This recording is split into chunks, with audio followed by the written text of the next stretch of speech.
Ya Rastafari. Continuamos con la lectura de la autobiografía de Haile Selassie en el capítulo 4. Sobre mi nombramiento como gobernador de Harar y su provincia, 1910. Después de esto, Tewazmatz Balcha, gobernador de Harar, fue convocado a Addis Abeba en el mes de Tasas, diciembre de 1909, enero de 1910. Incluso antes de que entrara en Addis Abeba, comenzaron a circular rumores de que el emperador estaba a punto de otorgar el cargo de gobernador de Harar a Dewazmatz Tafari. Cuando Dewazmatz Balcha, aún en camino, oyó esto, comenzó a hacer grandes esfuerzos, inmediatamente después de llegar a Addis Abeba, para conservar el cargo de gobernador de Harar mediante intercesores y dinero. Pero yo esperaba el momento oportuno, cumpliendo con mis demás deberes diarios y pensando que no podía dejar de obtener el cargo de gobernador cuando Dios me lo permitiera. Más tarde, un día inesperadamente, Ras Bidwadat Tasama, Ras Bidwadat Mangasta, Atikam, Fitawari, Habba, Guillorgis y ¿cómo era? Tasafe, Tez, Ezaz, Gabra, Selassie, Walda, Aragay, reunidos, me llamaron y me dijeron: aunque aún eres joven, tu trayectoria en el gobierno de Sidamo ha demostrado tu sabiduría, por lo que la emperatriz te ha otorgado Harage, que perteneció a tu padre. Me incliné y dije: con vuestra ayuda me encargaré del gobierno de la provincia, pues sé que una gran responsabilidad recae sobre mí como gobernador de Harar. La proclamación a mi favor se metió en la Plaza Mayor el 24 de Yacatit de 1902, 3 de marzo de 1910, y cuando regresé a casa la alegría del pueblo era inmensa. Cuando el cuerpo diplomático que tenía consulados residentes en Harar llegó a mi casa para informarme de su participación en mi alegría, declararon: confiamos en que gobernará Harar con la misma excelente actitud que su padre.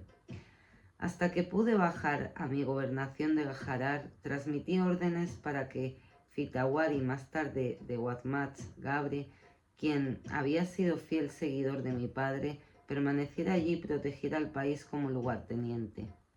Mientras me preparaba para mi viaje a Harar, de repente se informó que Ras Bidwadat Tasama estaba nuevamente tramando en secreto una conspiración contra la emperatriz Taitu. Aunque Ras Bidwadat Tasama lideró la conspiración, Dewazmatz Gabra Selassie, Fitawari, más tarde de Mawatz Ouassane, de Mawatz Berke y de Mawatz Maret fueron sus principales partidarios. Se decía que de Mawatz, más tarde Ras Dames, quien residía allí para ser destituido de su cargo de gobernador, incitaba a la acción en secreto, en lugar de hacerlo abiertamente. Pocos días después de mi nombramiento como gobernador de Harar, todos los nobles reunidos en la casa del arzobispo Abuna Mateos formularon diversas acusaciones de sedición contra la emperatriz Taitu y ofrecieron consejos expresando sus ideas de la siguiente manera: no queremos que te involucres en los asuntos de gobierno, sino que permanezcas en el palacio cuidando al enfermo, emperador. Pero la emperatriz Taitu contaba con numerosos partidarios y, en consecuencia, el asunto quedó estancado, pues resultaba difícil resolverlo. La emperatriz Taitu era de carácter firme y una experta en el arte de gobernar. En aquel entonces yo admiraba sus cualidades regias, dado que gracias a ella fui nombrado gobernador de Harar. Los nobles no se atrevían a hablar, me lo comentó y me reveló el asunto.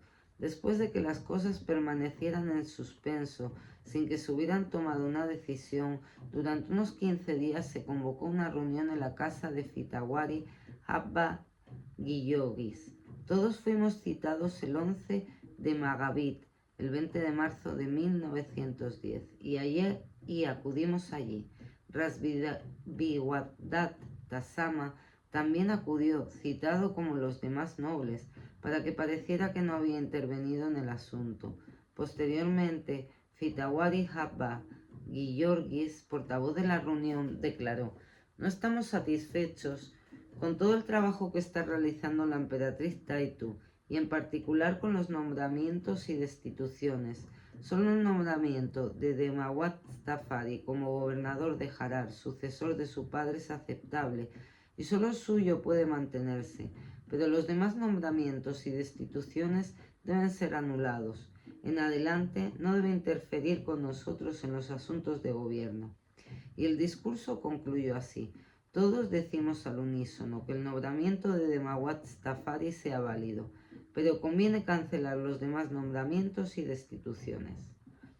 Al día siguiente, 12 de Magavit, 21 de marzo, reunidos entraron en el palacio, se acercaron a la emperatriz Taitu y le dijeron: «Consideramos que la emperatriz debería residir en el palacio y cuidar del emperador enfermo en nuestro nombre, pero que las labores de gobierno deberá dejarlas en manos del regente Ras Bitwadat Tasama».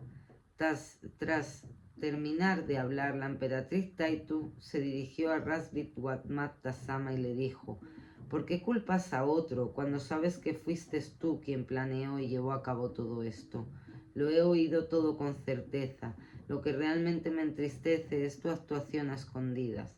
En cuanto a los asuntos de gobierno, cuando le dije hace algún tiempo que cuidaría del emperador enfermo y dejaría los asuntos de Estado en paz, usted envió a Ras Mangasha Atikam como intermediario, argumentando: «Si usted ha estado gestionando los asuntos de gobierno sin informarnos, ¿qué sabemos nosotros al respecto?». En cuanto a su declaración de que abandonara los asuntos de Estado, equivale a decir: «¿Qué me importa si las cosas se desmoronan?». Cuando me dijo: «Es con el trabajo que el emperador que emprenda que ahora en adelante Es con el trabajo que emprenda de ahora en adelante como mejor podrá demostrar su gratitud a Menelik». ¿Acaso no le respondí que le ayudaría en todo lo posible si pudiera realizar algún trabajo útil? Y de nuevo, ¿qué trabajo he realizado sin consultarle? Ahora dígame con franqueza. Esto no lo había oído y aquello no lo sabía. Tras decir esto, lo culpó de 3 cosas. Primero, por haber instigado secretamente la conspiración. Segundo, por haber enviado un intermediario exigiéndole que continuara con las labores de gobierno. Tercero, porque ella no había actuado sin informarle ni consultarle. Después de esto, avergonzados por el asunto, Ras Bitwadat Tasama y los demás nobles se inclinaron y pidieron perdón. Pero como la emperatriz Taitu estaba muy afligida, no respondió a la petición de perdón, salvo llorar en silencio. Sin embargo, de acuerdo con la decisión tomada en la casa de Fitawari Habba Giyorgis, los asuntos de gobierno fueron transferidos por completo a Ras Bitawada Tamasa, quien comenzó a desempeñarlos.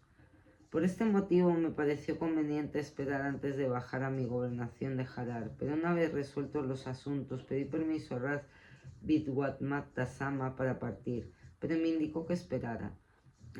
La razón por la que me pidieron que esperara fue que comenzaron a circular rumores de que algunos monjes que afirmaban haber tenido una visión onírica le habían dicho: «Si Demawat Tafari baja a Harar, podría ser muy peligroso para el gobierno de Ledi Iyasu». Al cuarto día de que Ras Bitwadat Tasama se convirtiera en regente plenipotenciario, arrestó inmediatamente a Fitawari Taige Yelate, alegando que era un adversario de Ley Iyasu, y en consecuencia durante un tiempo sentí mucha ansiedad. Pero como el hombre no puede evitar la voluntad de Dios, el plan de Ras Bitwadat Tasama era que Ley Iyasu y yo firmáramos un pacto para así evitar cualquier obstáculo en su obra. Por ello me llevó a mí a los altos mandos de mi padre a la casa del arzobispo Abuna Mateos, donde todos hicimos el siguiente pacto con juramentos e invocaciones. Primero, que no intentaría mediante engaños ni rivalidades usurpar el trono de Ley y Yasu.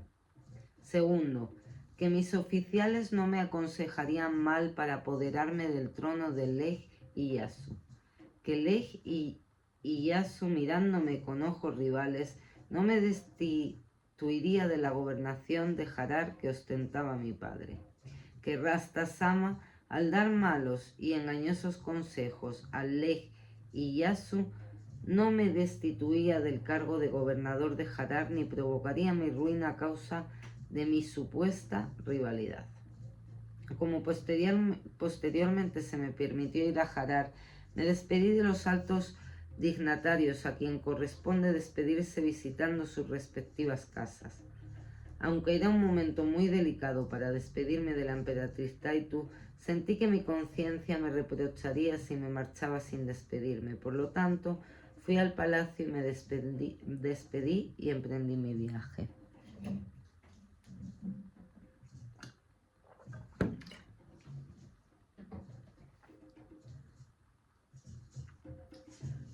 En aquel entonces el ferrocarril de Addis Abeba a Dire Dawa aún no se había construido y el viaje fue sumamente agotador para mí.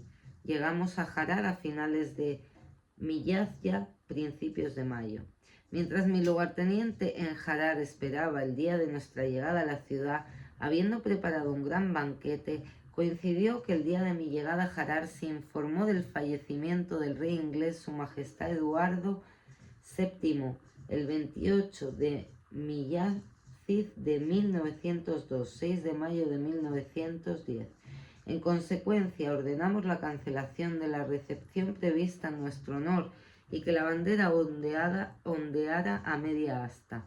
Posteriormente, informamos al cónsul inglés en Harar de nuestro pesar. Sentíamos una tristeza especial porque en la época de coronación del rey Eduardo VII como rey de Inglaterra y la emperatriz de la India, mi padre, Su Alteza Ras Makonnen, había viajado allí como enviado principal del emperador Menelik y solía contarme entonces los honores con los que había sido recibido por la Casa Real inglesa.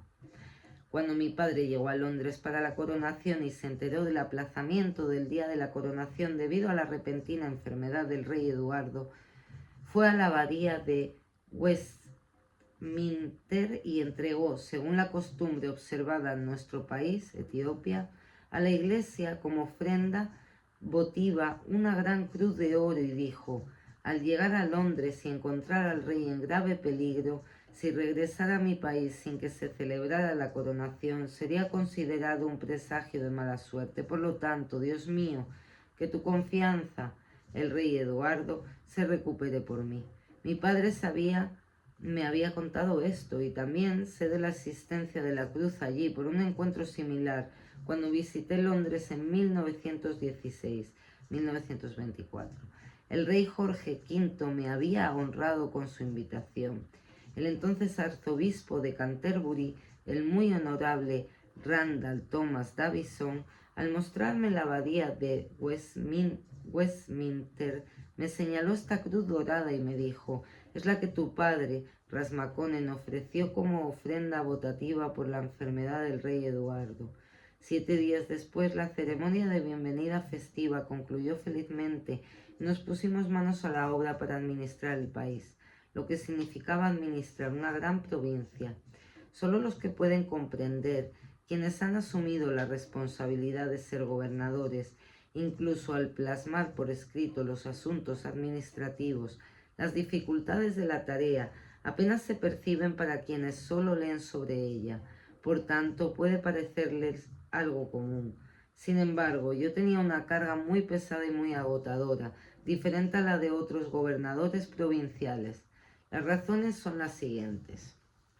En tiempos de mi padre, los campesinos y soldados no habían conocido a otro gobernador y vivían en armonía, reconociéndolo solo a él como señor y padre.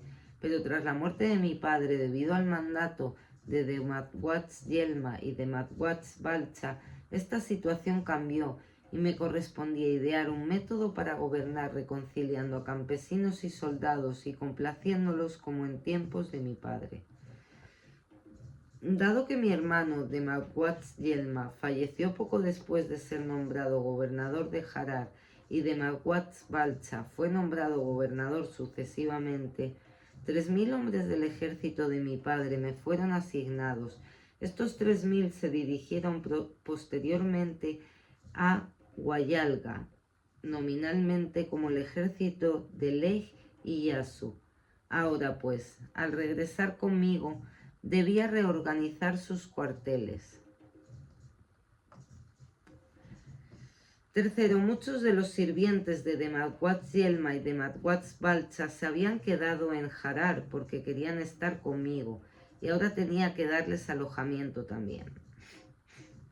Cuarto, al informarme sobre el acuerdo de Klobuchowski, el emperador Menelik había firmado con el gobierno francés en 1900, es igual a 1907-1908, relativo a todas las relaciones con los extranjeros.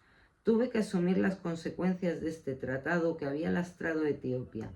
Los más importantes entre nobles, soldados y campesinos de cada distrito se habían reunido para celebrar mi nombramiento como gobernador de Harar. Les dijimos que en el futuro les informaríamos de todo lo que haríamos respecto a la administración del país y luego los despedimos. Estábamos decididos a emprender la tarea de administrar la provincia. En aquel momento nos convencimos de que las normas administrativas no eran del agrado del ejército. Sin embargo, estas normas sin duda se familiarizarían con el tiempo, así que seguimos adelante con nuestras ideas, conscientes de que era necesario hacer lo que redundara en beneficio del buen gobierno. Mientras buscábamos todos los registros con los que habían trabajado los gobernadores que me precedieron, pensando que nos ayudaría en la tarea, resultó imposible encontrarlos completos y solo se descubrieron algunos de los registros de mi padre, Su Alteza Ras Makonnen, y de mi hermano de Magwatz Yelma. Por lo tanto, fue necesario que hiciéramos averiguaciones y consultáramos con los ancianos entre los nobles y campesinos que llevaban mucho tiempo viviendo en Harar.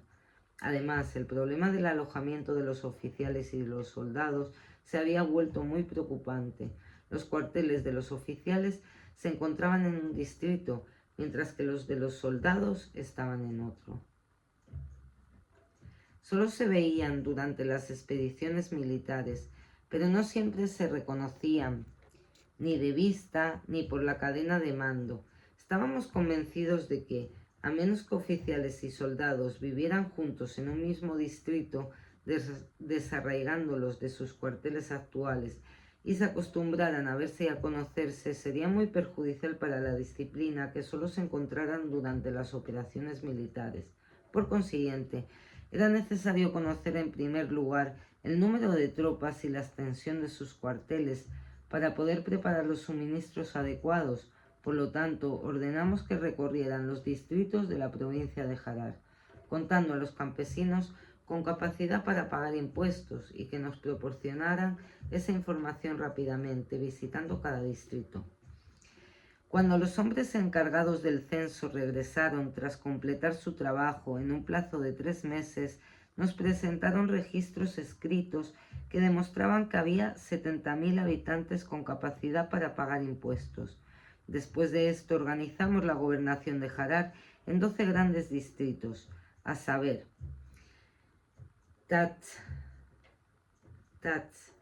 Char, Cori, Guavara, Mieta, Anya, alrededores de Harar, Garamuyata, Afram, Calo, Darso, Guilliga, Ogaden, Isa y Gorgora. Nombramos varios jefes principales para cada uno de estos distritos y dispusimos que los oficiales y soldados se organizaran debidamente según su rango.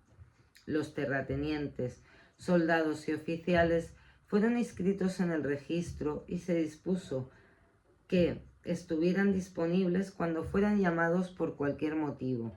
También se dispuso que establecieran tribunales de justicia en cada distrito, responsables de cada división administrativa. Solo en lo que respecta a la administración de la Iglesia no se nos concedió el tiempo suficiente para completar los asuntos según nuestro plan y por el momento lo dejamos como estaba antes.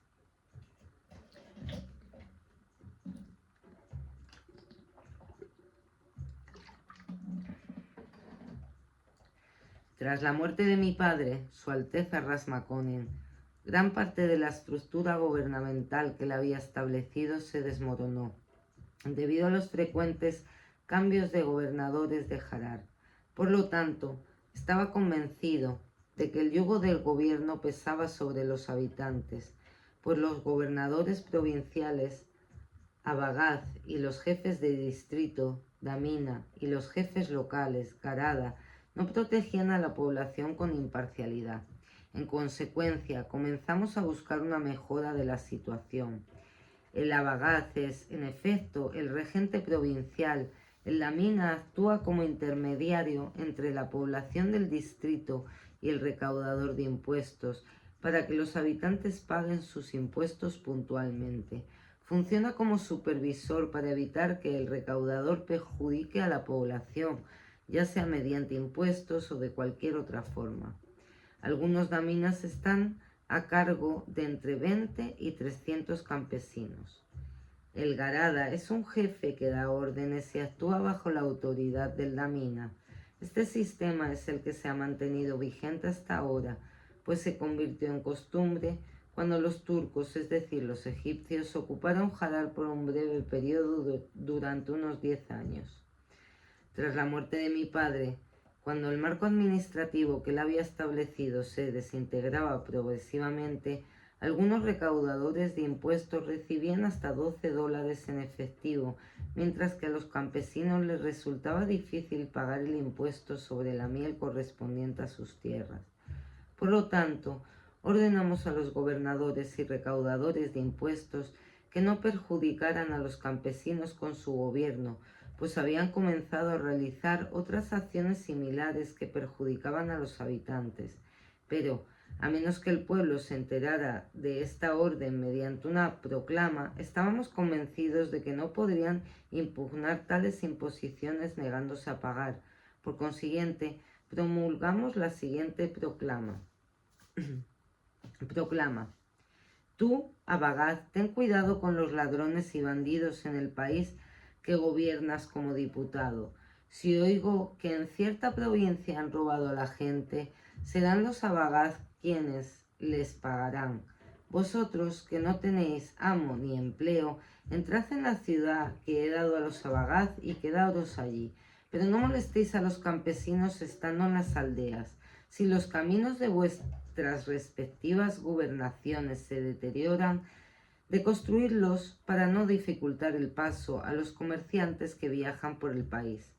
Hasta ahora, trabajar en sábado estaba prohibido. Ahora, de hecho, seréis castigados si os encuentran trabajando en sábado. En cuanto a vosotros, que estáis sujetos al impuesto de la miel y poseéis miel, he indicado a vuestros Abagath la medida adecuada. Entregad, pues, vuestra miel según esta medida. Pero si no tenéis miel, entregad en su lugar $4. Si sois Garada, $3. Si sois Sebata, 2. Si sois arrendatarios, y si sois pastores. Sin embargo, si poseéis miel y dices, prefiero dar dinero en efectivo, entonces tendrás que pagar el doble de la cantidad de miel si se te encuentran vendiéndola, siendo Garada y pagando el mismo impuesto que un Sebata. Gasta $3 como un Sebata en tu miel. Garada, Sebata, arrendatario y pastor, salvo que te resulte difícil tu impuesto, es la miel. Por lo tanto, cuelga tus colmenas. Y tú, Malkafma, recaudador de distrito, no toques la miel antes de que esté lista. En el futuro, como antes, colabora con tu damina en todo el trabajo que se debe realizar. Anteriormente te dije mediante una proclamación, habiendo vagado de provincia en provincia, aún no has adquirido un nuevo país, por lo tanto, no te comas el Kobe Basa. Ahora he oído decir que lo estás recibiendo de los campesinos, por lo tanto, devuélveles a los campesinos este dinero que ha recibido más allá de los términos de esta proclamación, y en el futuro ustedes, el abagaz y la damina, tengan cuidado de que el malcana, recaudador de distrito, extralimitándose en sus funciones, les quite el dinero a los campesinos.